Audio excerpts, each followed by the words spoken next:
Hi guys, and welcome to tonight's Flemington Carnival preview with our key bets form analyst Cameron. Cameron, welcome. Thank you, Daniel. Thanks for having me on board.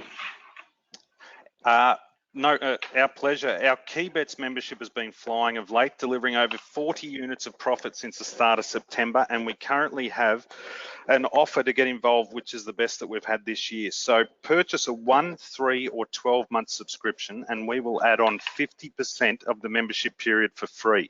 So that's, if you purchase a month, that's 15 extra days. If you purchase 3 months, 45 days, and if you purchase an annual, that is an extra 6 months on an annual subscription. So please get in touch for more details on 1300 500 057, or alternatively you can email us at team@championbets.com.au. So that's pretty powerful stuff there, Cameron. Congratulations, you've been absolutely flying of late. Welcome again. Thank you very much. It's been a good carnival so far. Fantastic. You can see there, guys, the prices on the screen. We've got testimonial from our New South Wales winners analyst, Mark Roden. As again, Cameron has absolutely been flying. Cameron, I'm going to hand it over to you. Excellent. Yep. Okay. Well, thanks for the intro, Daniel. Very generous words of you. But yeah, it's been a good carnival so far, and I love the spring carnival for lots of reasons. But one of the reasons, just from a form point of view, is the horses are generally trying all the time. Whereas, like especially you got Caulfield Guinea State, Caulfield Cup Day, this kind of thing. It's good, honest racing where everybody's trying an absolute best, and so that makes results a bit more predictable than if it's run-of-the-mill racing. You're not sure how horses are going, and obviously better horses are more reliable. So as I was saying off air before, I'm really looking forward to Flemington next week. I love Cup Week, and when Flemington plays fair, and the word I'm getting is that the track should be playing pretty fair, then it's a great week to bet. So I'm really looking forward to it. Now, you want to talk about the Moonee Valley Cup? Do you want to go on to that? Absolutely. Yeah. So just I thought what we do. Just run us through the form that you did for the Moonee Valley Cup, and yeah, sure. I won't go through every runner, of course, but we backed Ventura Storm in the race, and we also backed my other equal top rider in the race, Tozen Battle, and he was given no hope with the way the track played. But if we go down to, I'll just show you Ventura Storm. We'll go down to him. I had him equal top at 550, and the day before the race he was $15 or something. Even in race morning he was 11. He just kept getting backed all day, and he started about that 550 in the end. And he was really well ridden for the bias that was clear at Moonee Valley, where you had to be on pace. There's Tozen Battle. There's so many forgives out of this meeting. It's not funny. If any horse race back in the field, just forgive them and forget they went around. But Ventura Storm, here's him. Now, if you can see here where my mouse is, these are the figures. These are the figures he's been doing this prep: 107, 106, 110, 106. But he's been going better than that. This 106 last start was in the Caulfield Cup, which was so slowly running. He settled well back in the field, and he had no hope. He would have had to run better sectionals than Winks can run in order to win. So I was really forgiving of him for that reason. And he ran really fast sectionals that day, so I thought these horses going well. And I've given him 113. I pushed him right up. His best figure is back here, 115, when he ran third in the Australia Cup behind Harlem. And he's got other good figures. He's got 113 back here last spring, and that was up behind Winks. Yeah, it was in the Turnbull. So he's in overseas runs, he's got 116, 115 back a while ago. So I didn't give him the full 115 because he hasn't done it this prep, but I was really looking to boost him up and giving him the 113, knowing how well he's going. I thought, well, he's got to peak at some point, and he did. Well, he kind of did. I mean, he's gone 111 as it turns out, but he did that going 4 wide around the home turn. It's sort of more like an effective 114 or something, 115. 112, 113, I should say. Because he did go 4 wide around the turn, and nobody won going wide except for, in fact, just in himself and Winks, of course, who went wide with Cox Plate. But everything was on the rail or one off the rail, and so he cost himself a little bit of ground having to do that, but he was still too strong. He rated 111. I'm sort of thinking of it like 113, and I'll be pushing him up probably closer to the 115 in the Melbourne Cup. The only question is if you'll get the trip. I mean, his 2 runs at 3,200 have been poor, but they've been so poor that he tongue over a bit back in last year's Melbourne Cup and in the Sydney Cup. what happened to him there? He just weakened, so you might not. But anyway, the 113, 114 is probably not going to win the Melbourne Cup. I mean, the Moonee Valley Cup's not as high quality as the Melbourne Cup. So if he stays, yep. Sorry to butt in. 113, 114.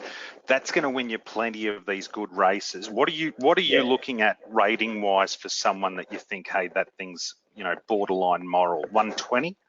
Yeah.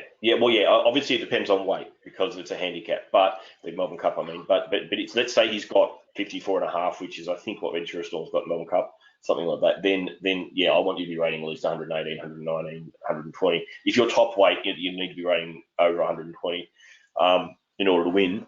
If you've got no weight, you might get away with it down 115 or 114. But I think he's got 54, 54.5. So he's going to need a bit more. He's going to need more like 117 or something to be in the finish. But he could place. The one I liked from Melbourne Cup point of view, well, as a roughie, I don't think this horse will win the Melbourne Cup, but a really good run in this Moonee Valley Cup on last Saturday. And the one horse who really made ground from back in the race was Miss Admiration. She was never going to win the race, but she came wide from, I think she was last at the 400. She came wide. I'm just trying to find her here. And around the home turn and made up more ground, significantly more ground than anything. I thought it was a really good run.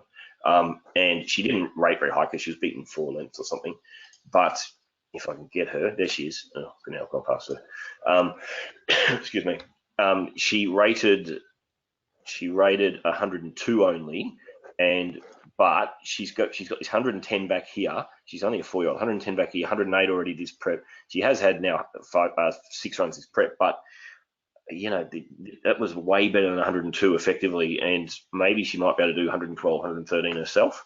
And if she does, because she's only got 50 kilos in the Melbourne Cup, or 50 and a half or something, she's only 28th in the order of entry at the moment, so not guaranteed to start. But if she does get in, right now she's 100 to 1 and 25 to 1 to place. And each way bet 1 unit to win, well, not one, sorry, 1 by 3, whatever your amount you want to stake, having 3 times as much to place at 25 to 1 if she gets in the field. Is something I'll definitely do. Well, not having seen the field yet, but she could definitely. She looks like she will absolutely stay the 200 metres, and on the way she ran on in that Moonee Valley Cup, and she's going to be enormous odds. But as I say, I don't think she'll win. I don't think she's good enough to win, but I think she would certainly place.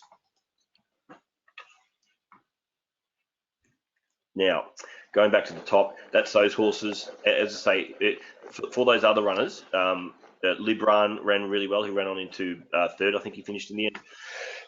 He also went against the pattern, so he's in good form, Libran.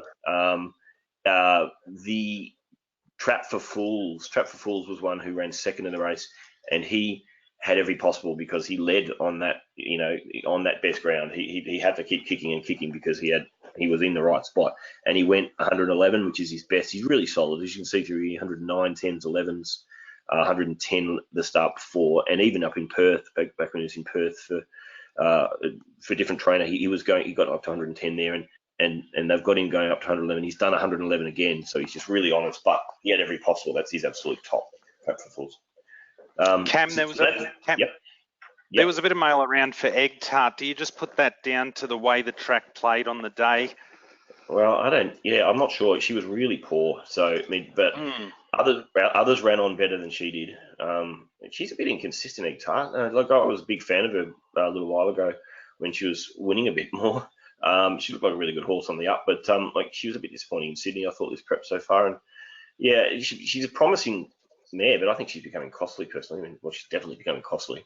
And she was well beaten. I can't remember what her margin was, but she was well out. I would have wanted her to do a bit more than she did. But yeah, she wasn't given any chance by the track, but I would have liked to have seen more than what she did.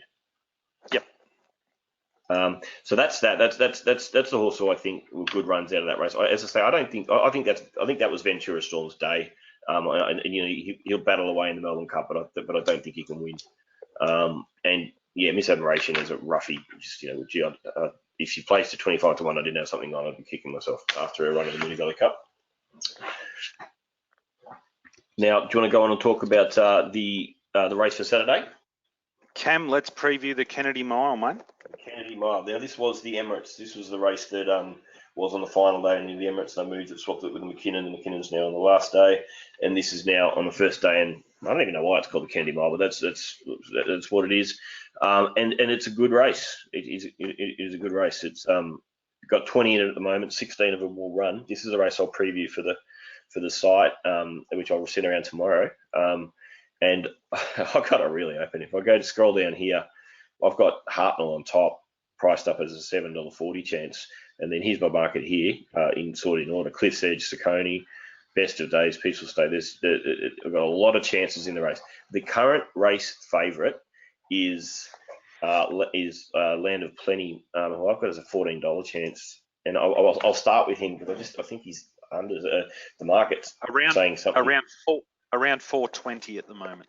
Yeah, 420 TAB at the moment, I think he is. And I mean, he won really well in the Toorak with no weight, 53, and finished really strongly there. That was 114, as you can see. To get him anywhere near that price, I would have to be giving him a lot more than 114. 118 or something would make him, on my market, if my computer will work, would make him a. It's not working for me now. Well, I'd have to be giving him something like that 118 or so in order to get him as that price. And so what the market is saying is that they think that was better than 114, but that's what I rated at, or they think he can go again and go up to 118 or so, which is quite the leap. So I'd be certainly happy to bet around him at that price. Look, he looked great. It was a really good win, but it was 114 on my figures. Hartnell, the old fellow, I'm trying not to tip too many 8-year-olds, but he is an 8-year-old who's found a form. At least 119 winning the Epsom was really good. It's not, he used to be able to do 100. He did 126 one day back a couple of years ago, but he's not doing anything like that anymore. When he won the Turnbull there, but he was able to do 120, 126. He's not going to do those figures anymore as an 8-year-old. Just as Winks is no longer doing the figures she used to be able to do, but he did do 119 winning the Epsom, and then last start when he was in the Toorak, he as the comment says here, if it'll load, he was wide. He was wide most of the run, and still did 116. It was a really good run. It was effectively more. So he's in around about that. It was probably effectively 118 or something, and he's in around about that form. He loves Flemington, and the mile's a great trip for him. He with those figures, if he turns up doing 118, he's going to be really hard to beat, and that makes him top pick for me. And I think he's backable. He's about $7 at the moment. Now, there's the TAB's got 146% in the market at the moment because they've got the emergencies priced up. So don't take any fixed odds before scratchings come out on race morning. And I'll end up with Hartnell shorter than the 740 I've got him at the moment because the emergencies will come out of my market too, and I'll end up on him for sure. And so he should put himself right in the race. If he does 118, 119, he's going to be hard to beat. So that's him. We'll go through some of the other runners too now, if you like. Now, just excuse my computer. I don't know why, but it's running slowly on me tonight. It's taking a while to load each horse, but hopefully you can see everything okay. Here's Le Romain, who won it 2 years ago, I think. Won this race, I think it was. He's maxed at his 115 as a 6-year-old. I can't see him going any better. He's got the best rider in the country on him, though, J-Mac. And I've given him nearly that, like Flemington, obviously, because he's won here before.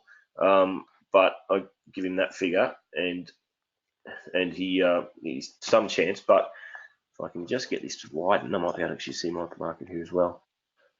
No, it hasn't come up. That's a bit weird. All right, so that's the figure I've given him. Going to the third horse, which is coming through. There we go. Yep, coming through. 114 max. He did that first up. It was a good win doing that first up, but I can't really be giving him more than that now. And he's just had a couple of bad ones the last couple. I'm forgiving the heavy track runs in Sydney, but still, I've marked him up to 112. He should get a pretty good run. Oh, actually, I've got my speed map here to show you all. There. So this is the map on the race. Can you see that? Okay. I think. Yep. Yep, great. I think there should be a bit of pressure. I think Cliff's Edge will try to lead. That's actually the wrong race. Sorry? That's not the Kennedy Mile that you've got up there on the screen at the moment. Well, it's not the Kennedy. This one here. Did you mean the race I got in the Excel yes, sheet? it was. It was. Sorry, put it back up. You were correct. This is great when you're live and you get it wrong. Apologies, everyone tuning in. Heart attack there. No. I've got this still being the Kennedy Mile, and I've got I think Cliff's Edge, and he rolls forward, and from 11 he'll have to, and Siege of Quebec from 15 he'll have to roll forward. Then you got a horse like Tom Melbourne, who God knows what he does. I actually think I should be leading on him all the time, but they don't. But there's a bit of pressure from those wide gates, so I think the pace will be okay. Flemington plays really, really fair. When the track's fair, the mile at Flemington is really, really even. You can win from pretty much anywhere.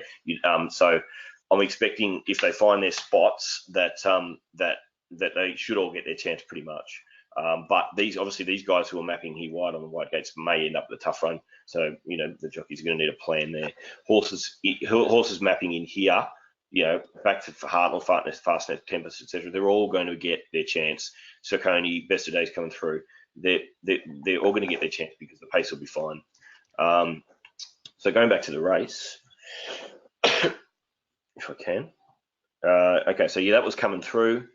Going to the next horse, and so I put him in 112 there. Landed Plenty, the favourite. So I talked about him. I can't push him forward 118 just because the market says so. I mean, maybe you will, but I have to bet around him.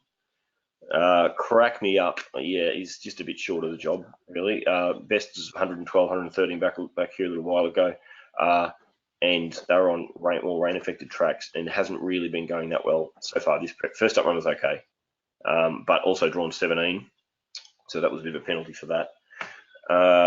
Next horse is Dream Force. Yeah, Progressive. Brent Abdullah on, and Progressive this prep moving up in figures and getting up towards his 113. It's just another one drawn wide is a query there, but may press on. But yeah, pushed him up to 111 and a half. As I say, there's a lot of chances in this race. A lot of these horses do have a chance, and I don't think anything will win by much, which is why I'm taking $4.20 about the favourite in a big field. It just seems a bit silly. 7-year-old Mr. Seawolf, Waller Ambassador, and a bit hard to catch, but went well back here and won a trial recently. So I've gone 111, but he's a 7-year-old, but he should, he will get back from barrier 3, so he'll need a little bit of luck. The next horse down, Noir. Yeah, Noir just looks like it might have 112. I really like this pattern where you see these 102s, 107s happening, and then he goes 110 first up when not suited. I figure he's definitely got 112, and that's kind of like an effective 112. But then he's had a little bit of a poor one in the two-rack. But he got a long way back there. So I've got him up 110 and a half. Karen McAvoy will be a long way back. You can win, but you don't really want to be last. Life Less Ordinary, a 7-year-old. Look, I've pushed it up to the 111. It's been up to 110, 111 last prep. Ruffy, obviously.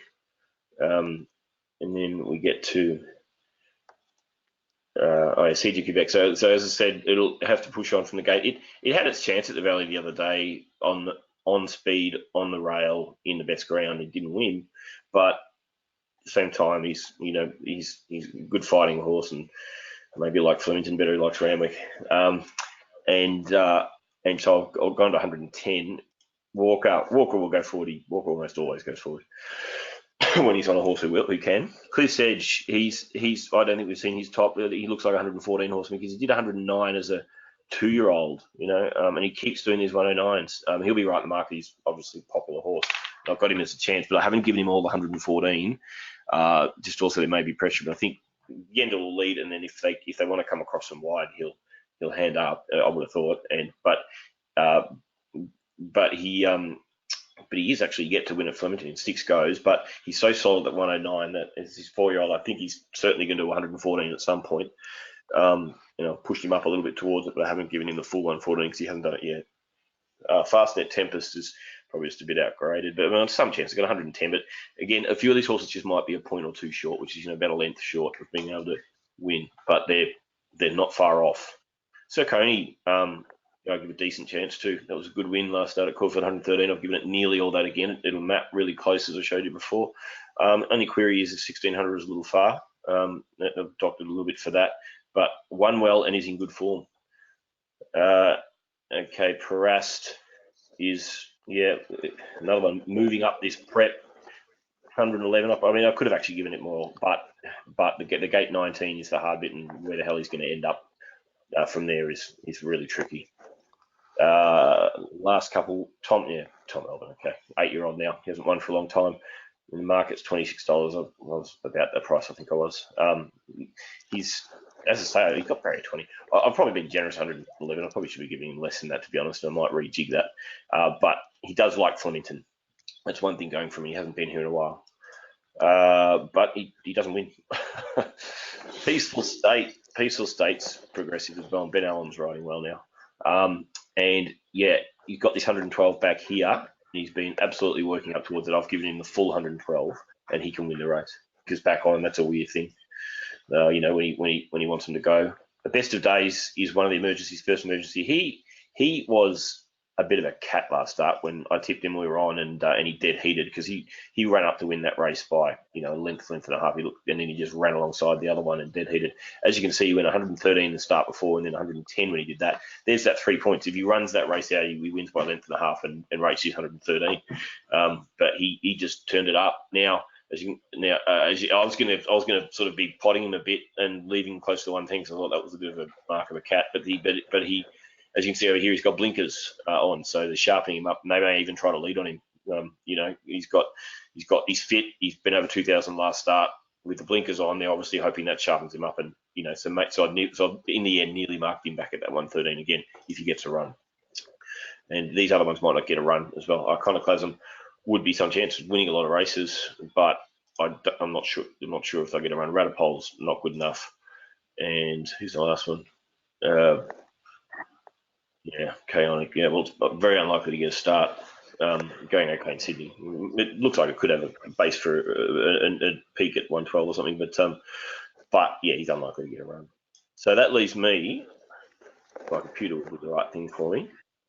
That leaves me with these are my prices here. If it's just running down through them, 740 for him. And as you can see, there's a lot of horses who are sort of in that 10 to 30 range, who are obviously chances because of this big field. I've got a lot of percentage in there. There's only a few who really know how, but that's my order there. Cliff's Edge, Saucony, Best of Days. If he gets to run, Peaceful State.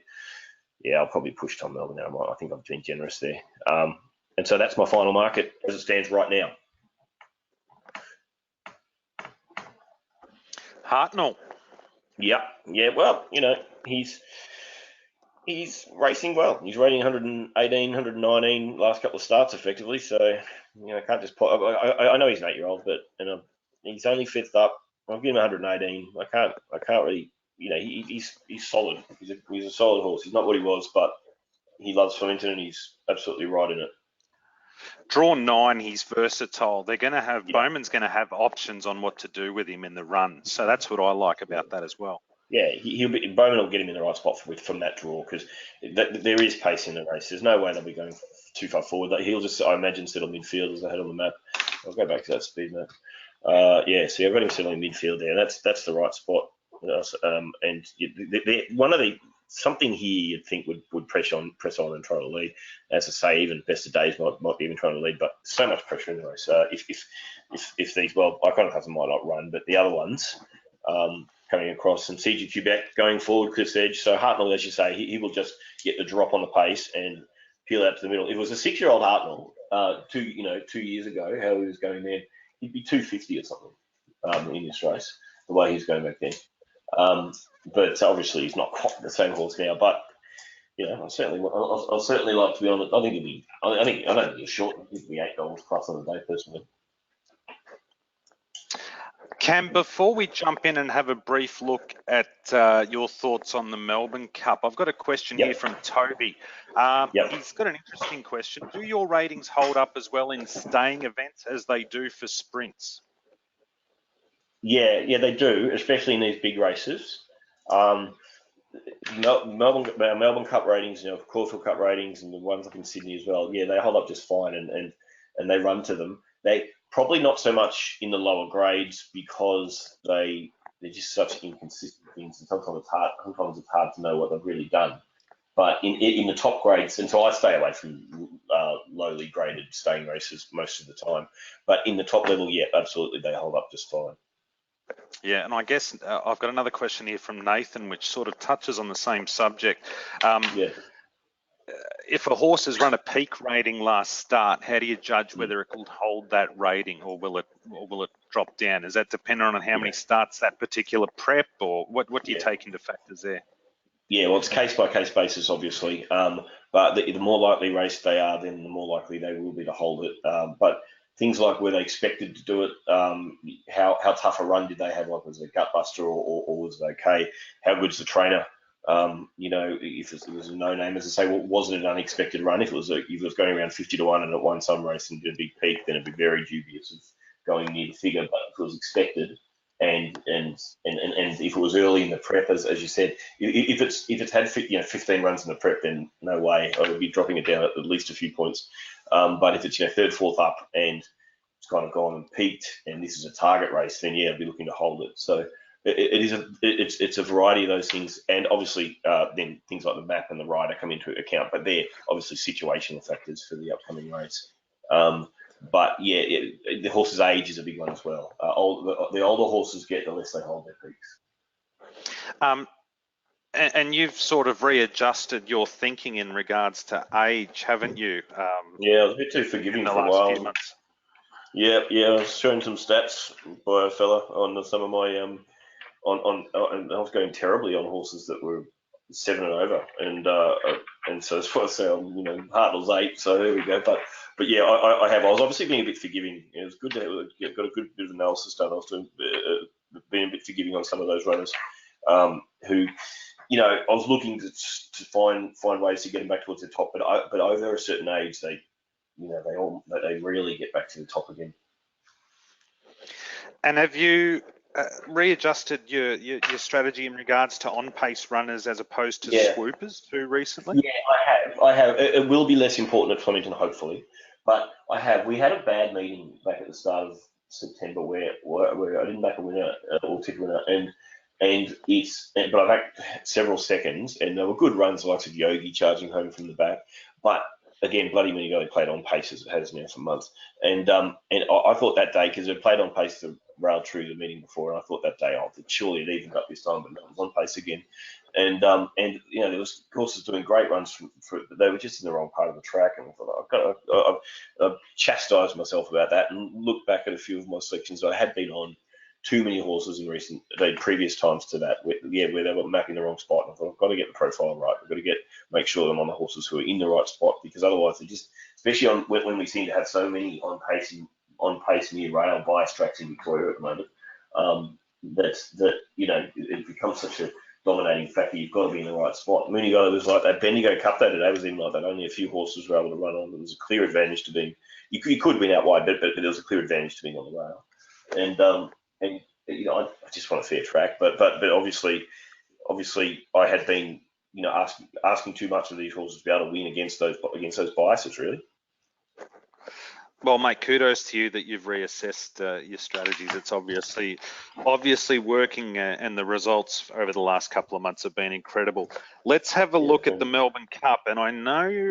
Talking to you off air, you're pretty keen on something in this. Oh yeah, I mean, he's been well found, hasn't he, Yucatan? But I was explaining to Daniel off air that Yucatan in that win in her power the other week, he went 116 on my figures, which is a very good figure. I mean, if you look at Ventura Storm, we're talking about 111, weren't we? Or effective 113 maybe. And but Yucatan did 116, and he was, if you've seen the replay, you'll remember how eased up he was. I estimated, I wasn't as aggressive as Matt Hill that day, who said could have won by 10 or something. I estimated, my thinking was he was eased 2.5 to 3 lengths, and that when you include the fact that he took a wide run, I make that an effective 122, 3 lengths or so on top of his 116 raw. and 122 wins a lot of Melbourne Cups.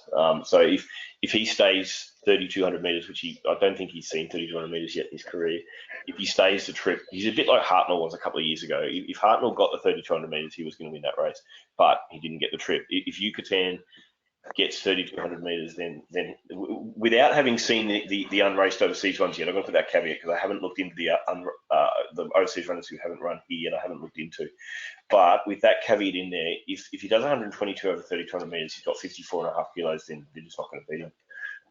It just wins so many Melbourne Cups, not unless some freak comes out of there. I mean, Protectionist I think did 124 in his year. Yeah, 122 wins a lot of Melbourne Cups with 54.5, that's for sure. Fantastic. Anything else that you've had a look at? As I said, yeah, I mean, if Miss Admiration gets a run, then yeah, I would be wanting to have something in place on her. Outside of that, yeah, I can't say yet because, as I say, I haven't looked into those overseas runners, and the overseas runners have now got such a good record in the race. Obviously, I had Rekindling on top last year, and it won at 15-1 or whatever it was, that they're showing that it's no longer this must have a start first. That was a bit of a furphy anyway because lots of them are running second without a start. So I've got to look into all those overseas runners. But of the Aussies, I mean, there's Miss Admiration is a good run, but that wasn't a strong Moonee Valley Cup. I couldn't have Ventura Storm because I don't think he can find a new peak.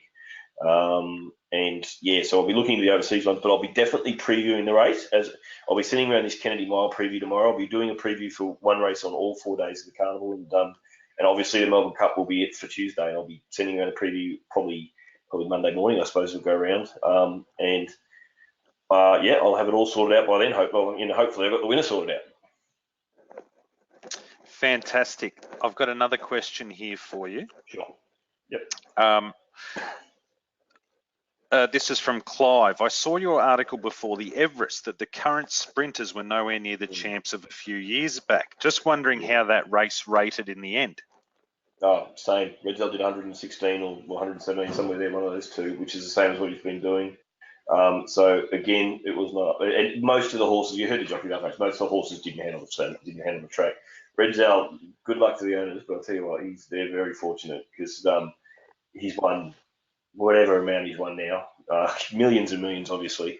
And he's done it because of the Everest and because he's managed to. I mean, he's a super genuine horse. He does the same thing every start, and he does his 116, 117. He just does it over and over. But I mean, Black Caviar's best was 130, and she was doing, even though in those easy wins, she was doing mid 120s all the time. 123, that kind of thing. Taking the target and Haylist to 122 horses. Haylist was so stiff to run into Black Caviar. Haylist would be winning everything now, and he would have won. He would have won a lot more races than he did. It's just, I mean, we'll get good sprinters back again because we've always had good sprinters, but right now we're just we're a level below. Yep. Cameron, I think that's just about it. Sure. Yeah, no worries. Well, as I say, I'll send around this preview tomorrow, and then I'm really looking forward to the other 4 days, the other 3 days. I'm really looking forward to going through the rest of the card tomorrow for Derby Day. I won't be betting. Actually, yeah, I wanted to bet this. I don't usually bet on the Derby unless I really think I've found one that'll stay. But I think Aramea and Thing and Big will both be pretty hard to beat. But it's just not a great betting race for mine because there's question marks. So I can throw up a rough result. And whereas I'd much rather bet on a race like this, the Kennedy Mile, where there's lots of exposed form and you know what they can do. And as I say, I'm really looking forward to the other 3 days, and then I'll need a bit of a couple of days off after the final day, I think. Guys, you heard it here from Cameron, and his Key Bets package is absolutely flying. Like I said, since the start of September, we're up over 40 plus units in the positive. We've got a fantastic offer at the moment to get you on board. Please don't hesitate to get in touch, 1300 500 057, or give us an email, team@championbets.com.au. Cameron, thanks heaps for your time tonight. No worries. Thanks, Daniel. It's been great. I hope I can find a winner on the weekend. And thanks everyone for tuning in.